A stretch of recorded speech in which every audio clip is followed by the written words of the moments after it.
Health matters. While technology is advancing worldwide in various fields, in the health sector it is also advancing and contributing in providing solutions and more.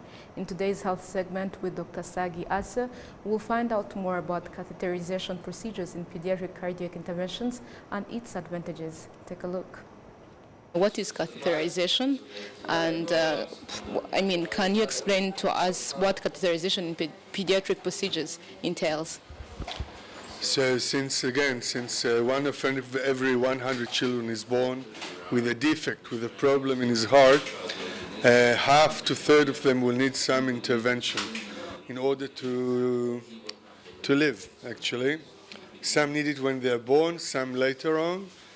But we can do it in a surgery. We can fix the heart in surgery. Or we can do it here in the cath lab, in catheterization. This is a minimal invasive operation. It means that we don't need to open the heart. The child doesn't need to go in a bypass machine. We just do a puncture through a needle, like a blood test. And then through this needle, while the heart continues to work, we have a catheter that goes to the heart, and then we can fix problems, things inside the heart. This means that once we fixed everything, we take everything out, and the child remains with no scar, no nothing. The minute after, he's well and he practically don't have any pain. What are the most common indicators that shows that this child needs catheterization, different from surgical procedures that we usually know? So for a mother, usually babies who are not gaining weight, they can't thrive. This is one thing. The other thing is children that have dyspnea, have difficult to breathe, or children that have lips that become a little purple, a little cyanotic, we say, blue. These are children that should be checked.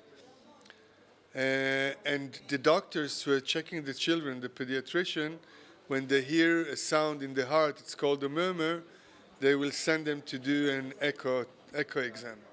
You say that there are some of the children that are entitled to have this catheterization are children who have cardiac diseases. Can all of them receive the catheterization, or they are limited to only the ones that you spoke about? No, unfortunately, not all of them can be treated in the cath lab. So we discuss every child. We can't do everything here. Some things can be done only surgically, and sometimes we work together, the surgeon and us. But this is the point. If you can do it in the cath lab, it's better to do it here. Otherwise, if you have no option, we can help the child in the OR surgically. And many times, even after surgery, they need to come back to do a few improvements in the cath lab. But it depends very much between the cases. So not everything can be solved in the cath lab. we wish. And this is the most advancing issue in medicine. You see, 20 years ago, maybe 40 years ago, there was no possibilities in cath lab, or very little. Today, half of the cases are treated in the cath lab and not anymore in surgery. So a child that 25 to 30 years ago went through a surgery for the same thing we do now in cath lab, and it's a very big difference. And we see children of people that were operated, coming with their children having the same problem, and then the child needs only a catheterization, and the mother is so surprised because she has a scar. So it's very nice. In Save a Child's Heart, we see it a lot. When you do such procedures, the catheterization, are there any risks associated with this procedure, or it is typically good? It doesn't have risks associated with it? Every operation and every procedure has risks. But if you play safe, it's a relative calculated risk. So for a qualified team, the risks are very low, and we have a solution for every possible problem. It's not just we come and do, we come and bring all the solutions for any problem that could happen. And the more you experience, the less problems you have, of course.